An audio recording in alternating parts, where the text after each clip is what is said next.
Hello guys, we're from Art Renewables and today we're going to show you how to install the STOPCOR Heater Pro 2, which is an anti-corrosion device for heating systems. It's completely self-contained, doesn't require any electric at all, and it contains inside an anode to stop corrosion.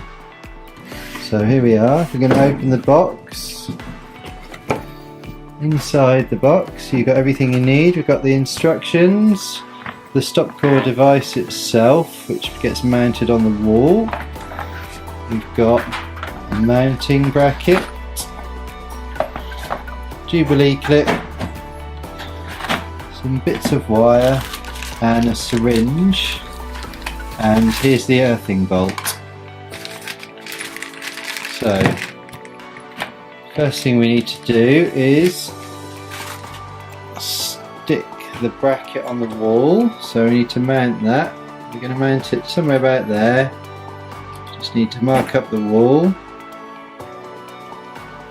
and then we'll drill 2 holes and mount it. And then there's a cable which goes onto the heating system, so we've cleaned some pipe earlier. We're going to attach it here with the Jubilee clip and then mount the STOPCOR and the earthing bolt somewhere else, not quite sure where, we'll put it in a minute. So we're just going to drill the holes and then we'll get back to you. Now we're going to show you how to connect the device. Now we've mounted it on the wall, so cut your cable to length on the red cable and bare the end of the cable off, and then find your piece of pipe which is clean and your Jubilee clip, and you just poke the cable inside the Jubilee clip, get it in there and then do up the Jubilee clip.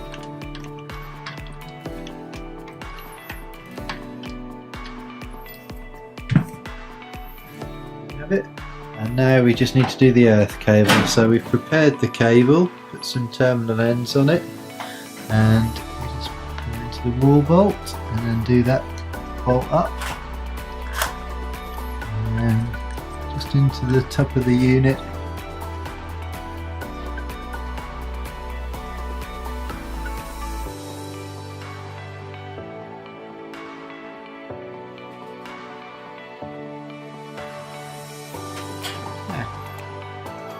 That's it. Perfect. That's a really nice device, self-contained.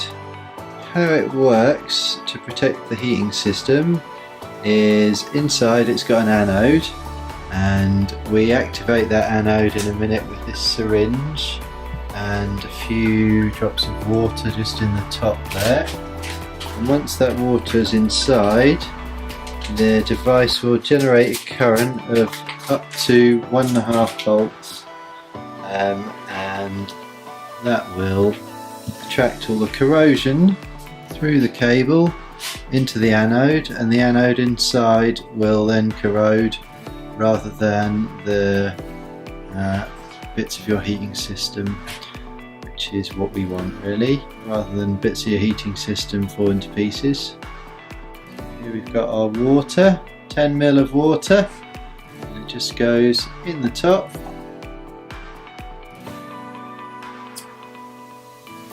And that's it.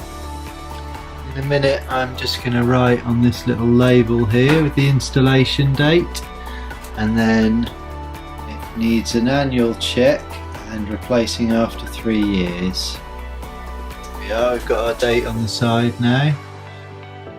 Now the great thing about this device is it doesn't require any power and it generates its own.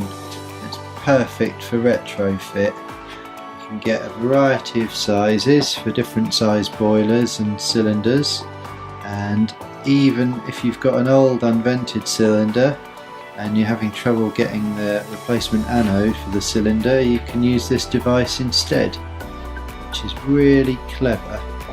Okay, here we are again, just a little bit more about the STOPCOR in a bit more detail.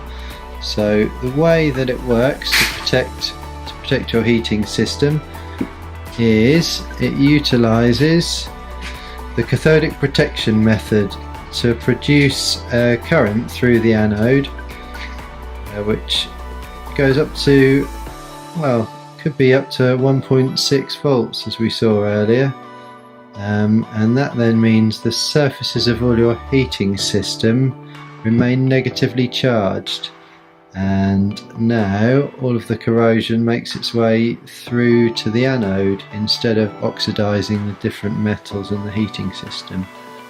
It's really easy to install. You don't have to actually make contact with any of the water in the heating system.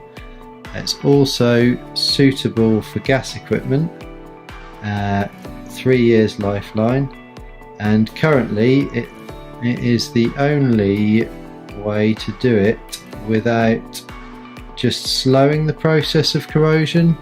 The STOPCOR actually completely stops it, unlike the other methods available.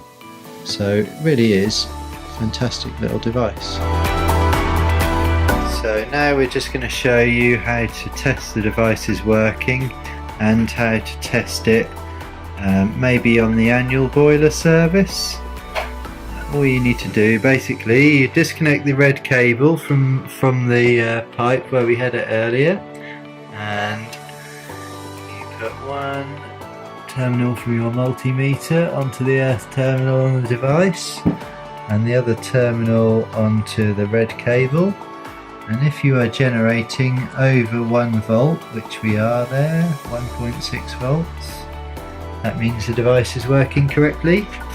And if you're generating under 1 volt, it means that the magnesium anode inside needs replacing.